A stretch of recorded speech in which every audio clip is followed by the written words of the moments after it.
Hechos y razones. Usted, que ya conoce los acontecimientos, quiere saber el por qué.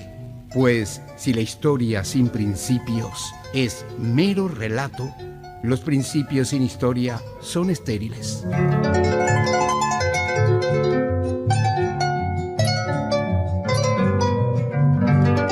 Hechos y razones.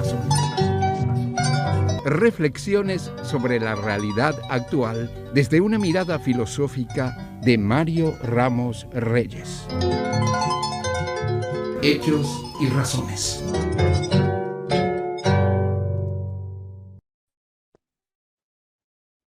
Buenos días, queridos amigos. Es un gusto de nuevo para mí estar acá con ustedes.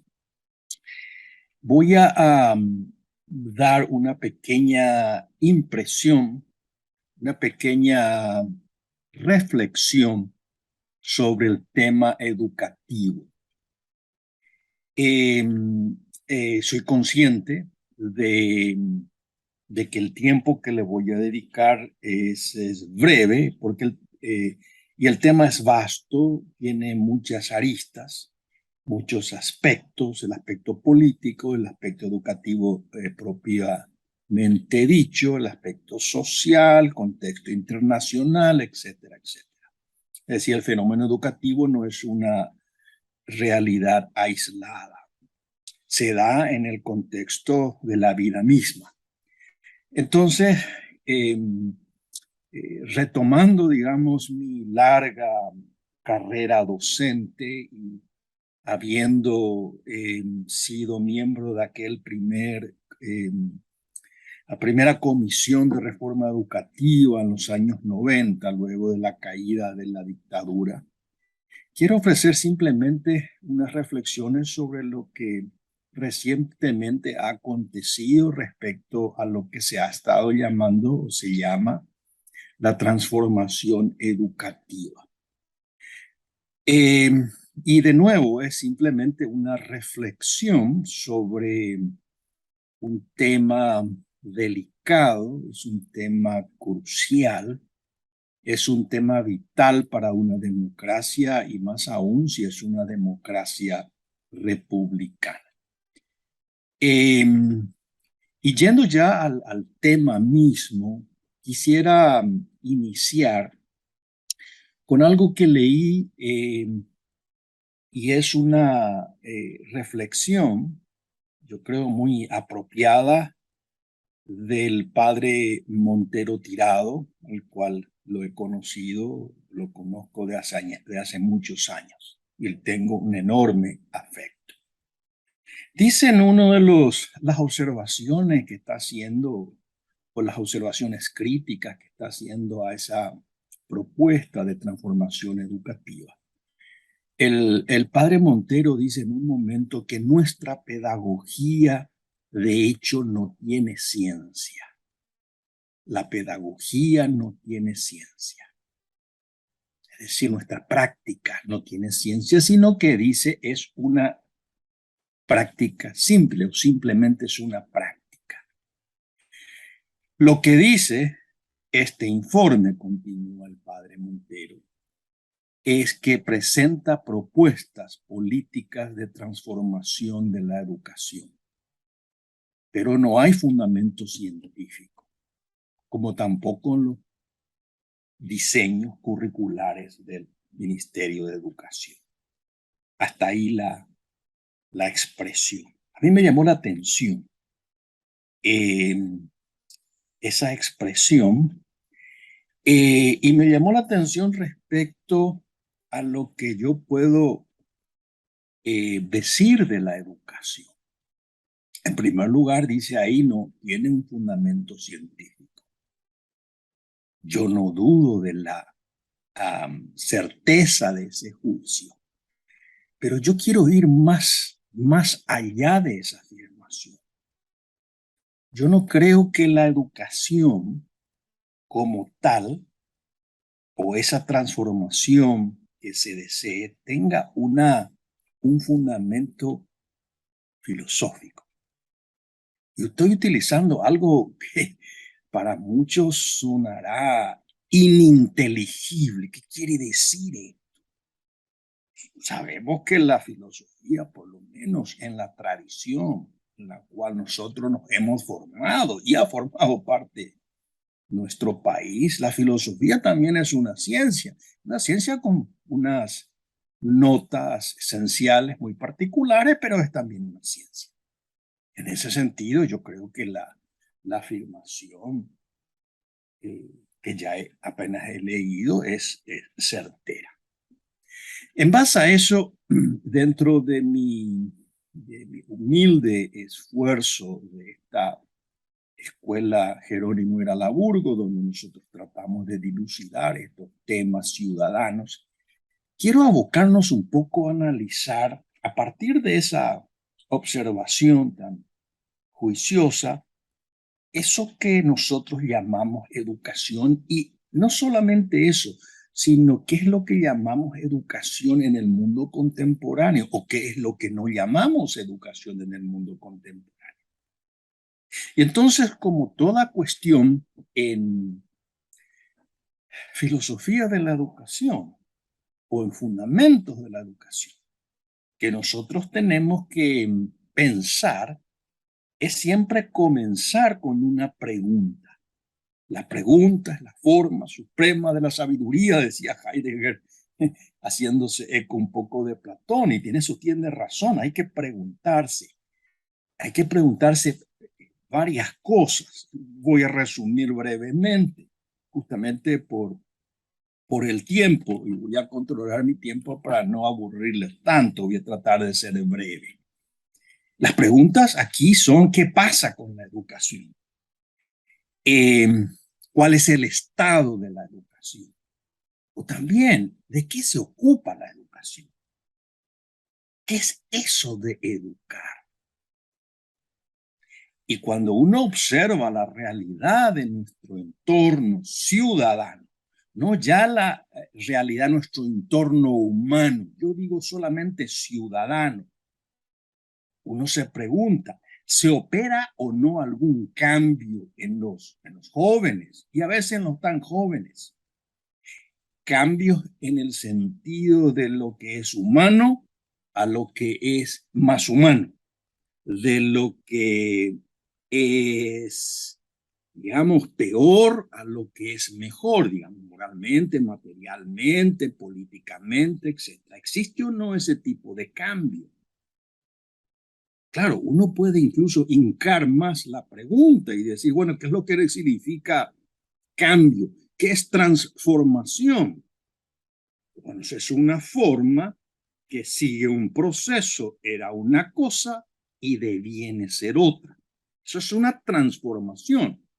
O sea que en ese proceso, implícitamente se puede decir que existe una suerte de modelo al cual se está siguiendo.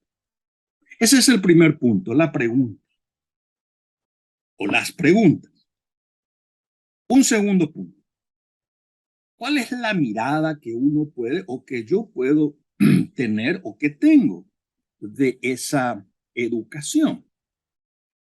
En principio, esa educación que de manera clásica, digamos, permanente, de esa herencia que hemos recibido, ha sido siempre definida como una perfección de las, digamos, cualidades específicamente humanas, la inteligencia, la voluntad, los afectos. Entonces uno va puliendo no solamente lo que uno quiere y desea en el sentido del bien, sino también en el sentido de conocer las cosas. Ahí vienen las ciencias, en plural las ciencias, y uno busca la verdad y luego también el afecto. Ahora, es esa la versión de la educación que nos embebe, que nos rodea. Yo creo que no es tan así hoy. Hoy, en vez de hablar, decir, bueno, la educación satisface los principios que brotan de esa naturaleza humana, como acabo de referirme. Más bien se habla, bueno, la educación está en manos de las ciencias de la educación. ¿Y qué quiere decir ciencias de la educación? Acá no se está refiriendo a esa filosofía que brota de la condición humana, más bien se refiere a ciertos hechos concretos. Y eso es un poco el entorno de la cultura actual. El hecho educativo, entonces, se tiene que describir. Y para ello hay que describir la sociedad en la cual habitamos o vivimos. A mí me gusta más la palabra habitar. Pero de cualquier manera, la educación en esa descripción de hechos aparece como un instrumento al servicio de esa sociedad. Esta es la sociedad, yo la describo. La educación es una herramienta. ¿Herramienta de qué? De esa sociedad. ¿Para qué? Para lo que esa sociedad disponga. Entonces, la educación es un dispositivo de esa sociedad. Simplemente estoy describiendo hechos. ¿Cómo sea esa sociedad? Bueno, es una sociedad que puede estar manejada por las fuerzas competitivas del mercado, una sociedad que busca formas más igualitarias de convivencia, etcétera, etcétera. Entonces, la educación es el medio, siempre la educación es un medio.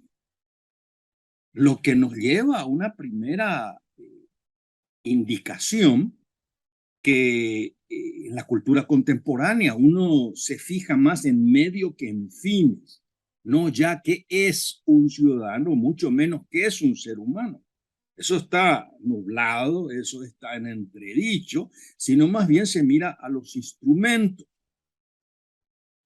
Es decir, hay una racionalidad, decimos, instrumental.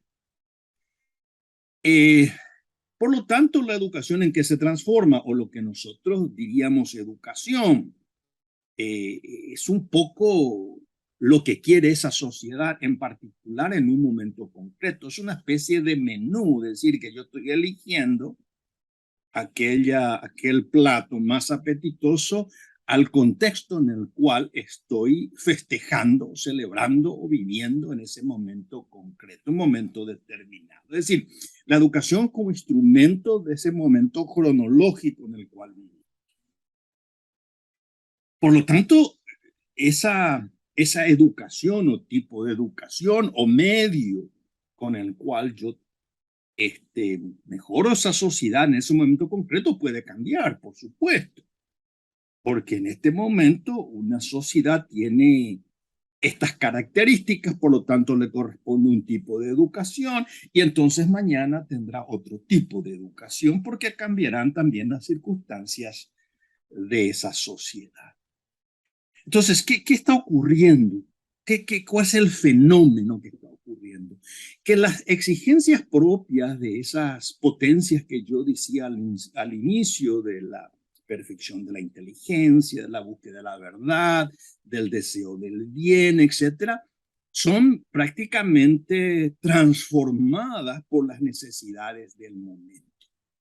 Es decir, se deja de lado aquello que era una cuestión de orden permanente, porque el ser humano es un ser humano viva en el siglo IV antes de Cristo, en el siglo XXI, las apetencias humanas, el deseo de buscar, el deseo de ejercer la libertad, etcétera, permanecen, pero aquí un poco se deja en base a esa descripción de cómo es esa sociedad y qué instrumento necesita esa sociedad en ese momento concreto. Y entonces ya no es la filosofía la que va a dar, digamos, la luz que va a guiar a esa educación. Va a ser la sociología. O más bien, me corrijo, yo creo que ahí va a ser un poco el sociologismo, la exageración del dato histórico como una forma normativa de lo que debe ser la educación en ese caso. Y entonces ustedes me dirían, entonces eso no es una suerte de relativismo histórico. Por supuesto que es.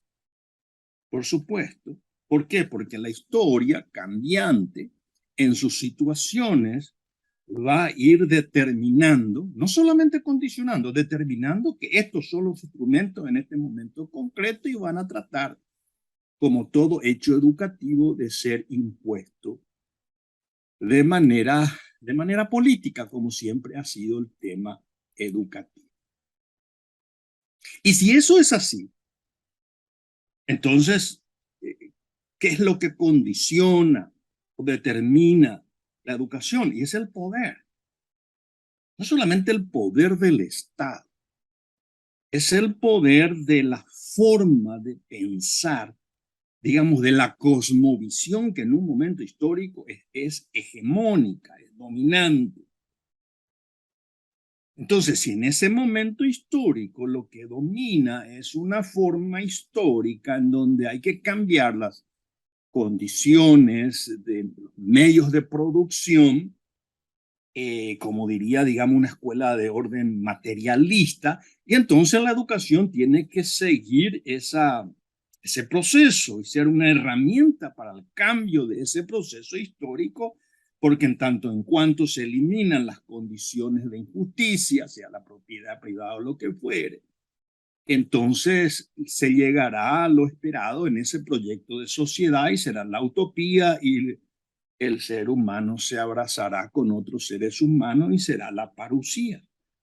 O por otro lado puede haber un modelo de sociedad donde se vislumbra un progreso ilimitado y entonces hay una suerte de competencia en el mercado que nos está llevando de un mundo, digamos, más atrasado a un mundo más adelantado, y entonces su pedagogía en ese sentido va a variar, el instrumento va a variar, y entonces hay que conseguir formas, un currículo más adecuado a aquello. Entonces vamos a dejar de lado cualquier tipo de asignatura que tenga algún vestigio en la imaginación, en la reflexión, y vamos a hacer algo mucho más práctico, algo más instrumental, algo que nos sirva para construir eso que el mercado está abriendo. Y entonces tenemos una educación tecnocientífica que en sí mismo, yo no digo que sea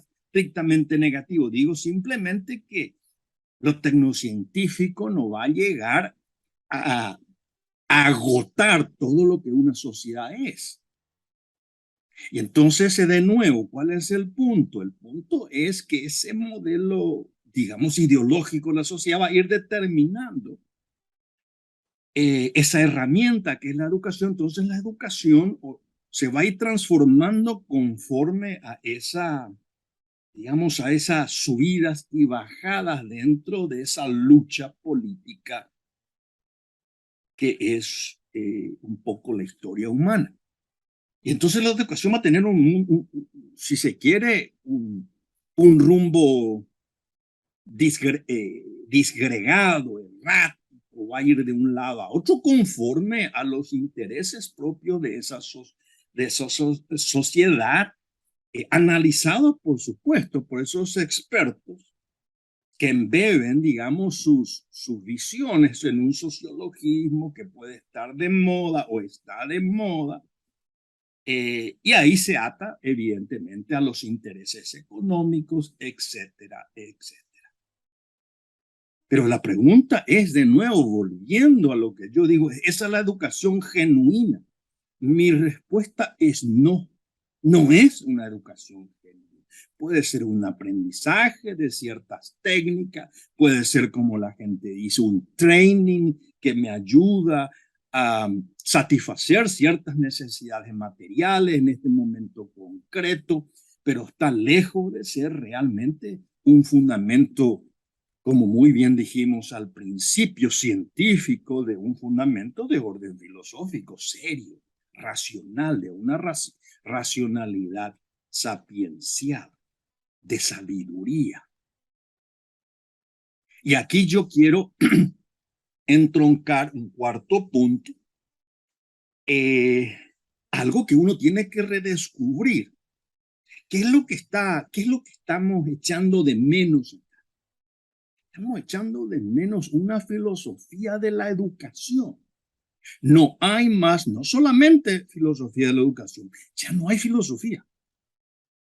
Hace menos de 3 semanas, en una conversación que yo tuve con un joven de 18, 19 años, en un pequeño café en Asunción, me dice, supe que usted publicó un libro de filosofía.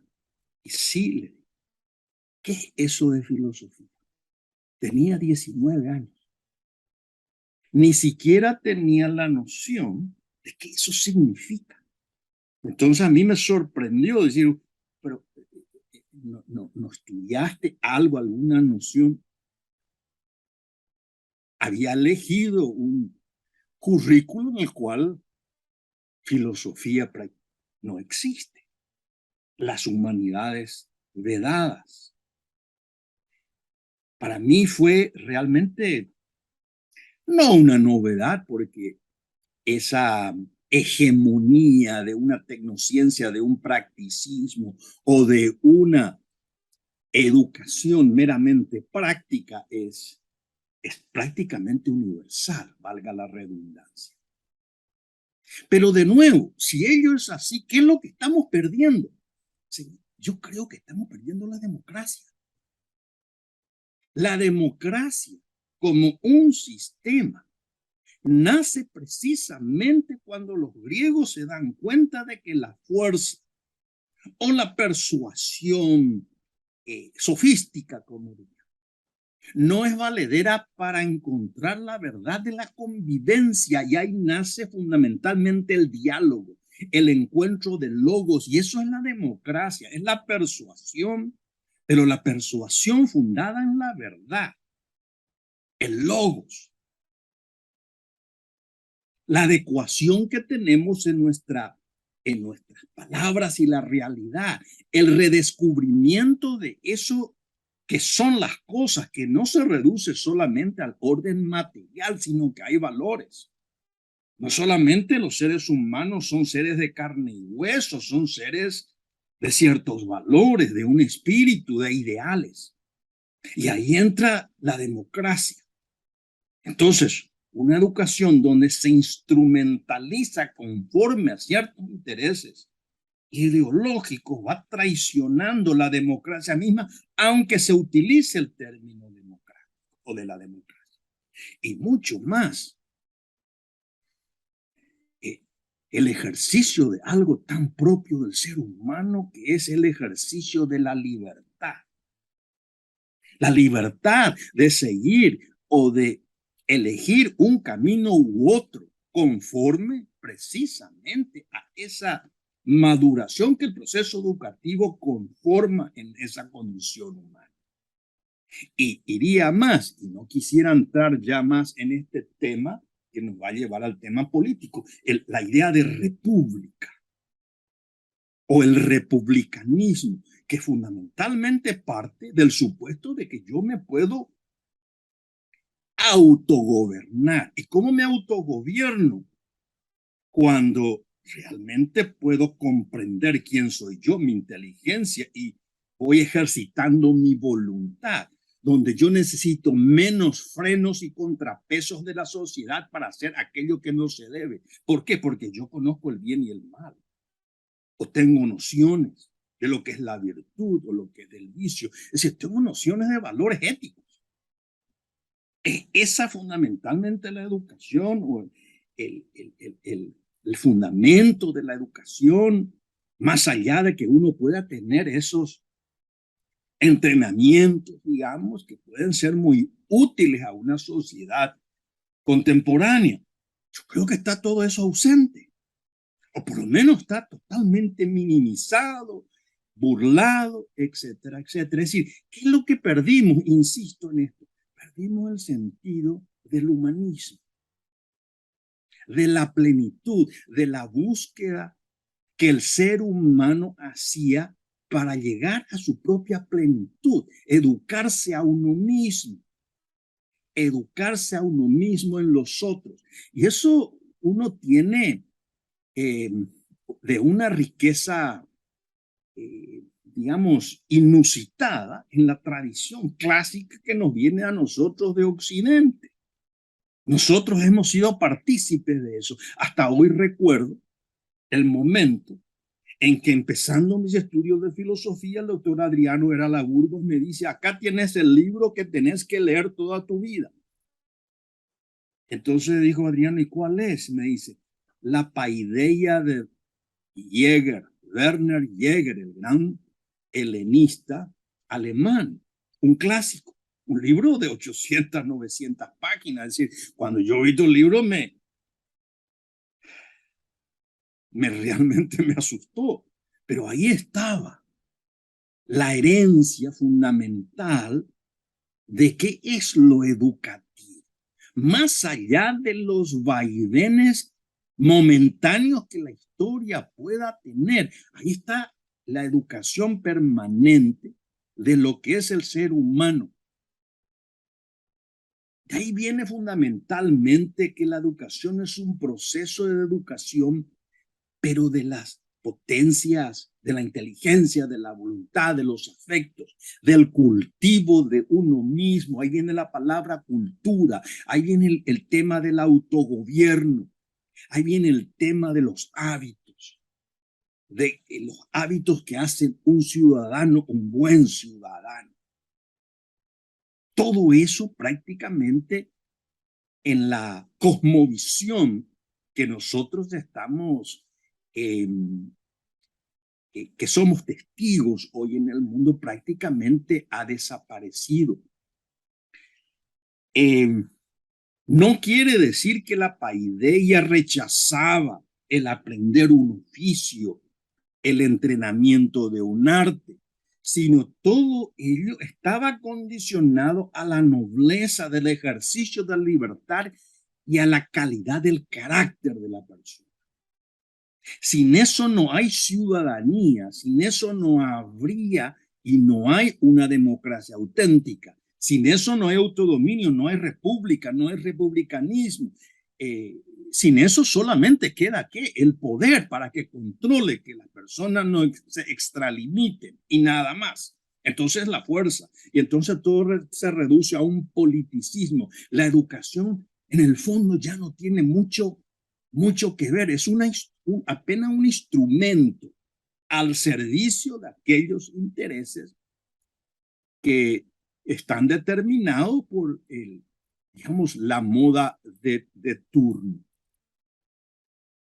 Y entonces, concluyendo, nosotros hoy se habla de transformación. Pero ¿qué significa de nuevo transformación? Transformación es tener una forma que se presume que no está adaptada a los tiempos que se viven y que devenga otra forma conforme a esa cosmovisión que se propone. Yo creo que eso prácticamente es un rumbo errático de la educación. Ahí no hay realmente, de nuevo, una concepción más clara, pero no solamente una concepción más clara porque yo la afirmo, lo estoy afirmando porque hay un sentido de la realidad y hay una herencia que tiene 2600 años. Nosotros no inventamos la democracia, nosotros no inventamos la república, no inventamos la ética. Nosotros recogemos el valor que hemos heredado.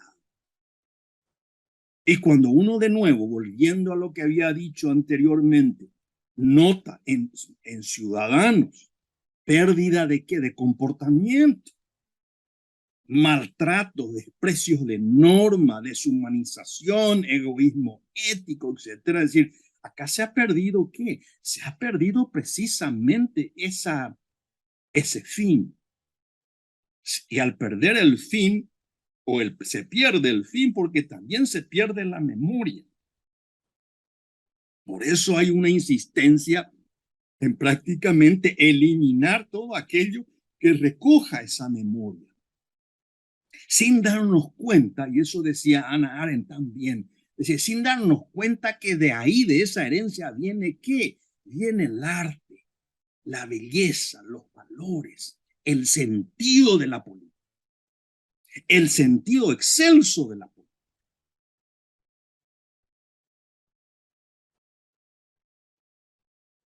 Y esto, yo creo, pensar todo esto, y mucho más que esto, por supuesto, yo estoy dando simplemente una pincelada.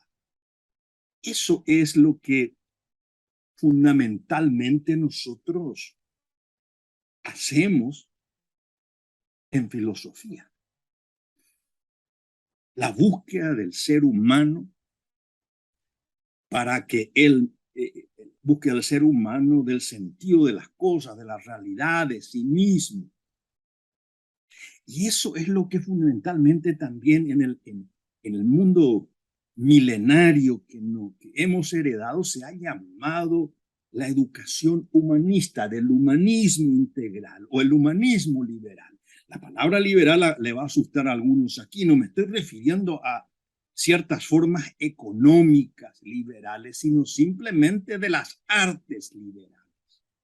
Es decir, de todos aquellos quehaceres, digamos, que nos ayudan a ejercer esa libertad conforme a la verdad de nuestra condición humana, de nuestra naturaleza humana. Y de ahí nace el buen orden de la sociedad.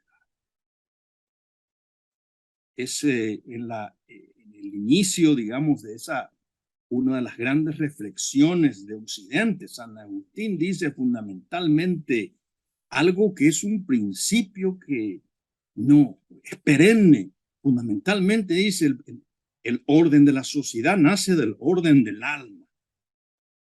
Uno puede ir perfeccionando algo, pero si uno no relaciona esas realidades y existe algo que va a potenciar eso, que es el hecho educativo, entonces el hombre, el ser humano abandona ¿qué? Ser el que protagoniza realmente la historia. Y se torna ¿en qué? En el ciudadano vulgar, que busca solo medio, que es un instrumento y que está feliz. ¿Por qué? Porque ignora realmente cuáles son sus propios fines y se reduce a algo menos que la dignidad propia que él tiene en sí mismo, que es fundamentalmente la nobleza de ese logo, de esa capacidad de mejorar, de conocer el bien, y la vida se presenta así meramente instrumental, un instrumento. Y finalmente yo creo que si no se cobra conciencia de esto, y es una conciencia que tenemos que recobrar, no solamente aquellos que pueden pensar en una transformación en base a ciertas cosmovisiones de derechos, de multiculturalismo, etcétera, sino también aquellos que de alguna manera participamos o queremos participar en esa herencia que me estoy refiriendo y en donde la filosofía sigue siendo un saber ignaro, un saber completamente remoto, completamente ininteligible, cuando precisamente es lo contrario, es el sentido común, es encontrar nosotros mismos, es realmente construir una vida propiamente humana en donde nuestra práctica, como refiere a la primera observación que comencé este pequeño charla, le dice el padre Montero, una práctica, pero no es una práctica irracional, una práctica de normas que obedece a un modelo que yo tengo, o ese modelo que viene de lejos, históricamente hablando. Y concluyendo una afirmación ya de orden estrictamente política, yo creo que si la Constitución paraguaya es o consagra un Estado laico no puede impedir expresiones educativas como esta, digamos, esa tradición más clásica, en el espacio público como una manera formativa, sino que se debe exigir fundamentalmente el respeto a esa construcción o esa gestión de esa tradición con el fin de posibilitar la convivencia. Es decir, esa confesionalidad de una sola cosmovisión del Estado no condice con lo que propiamente es. Pero dejo eso ahí, que ya es un tema que nos rebasa en esta pequeña charla. Con eso yo creo, espero haber hablado un poquitito de qué es un poco lo que estamos olvidando en este momento, en esta discusión, en esta debate sobre el tema educativo. Estamos olvidando algo que formó parte o que ha formado parte de la tradición más rica, más profunda, integral del humanismo y también del humanismo cristiano. Bueno, con esto me despido y espero que haya sido de provecho de todos y le agradezco infinitamente la paciencia. Muchas gracias.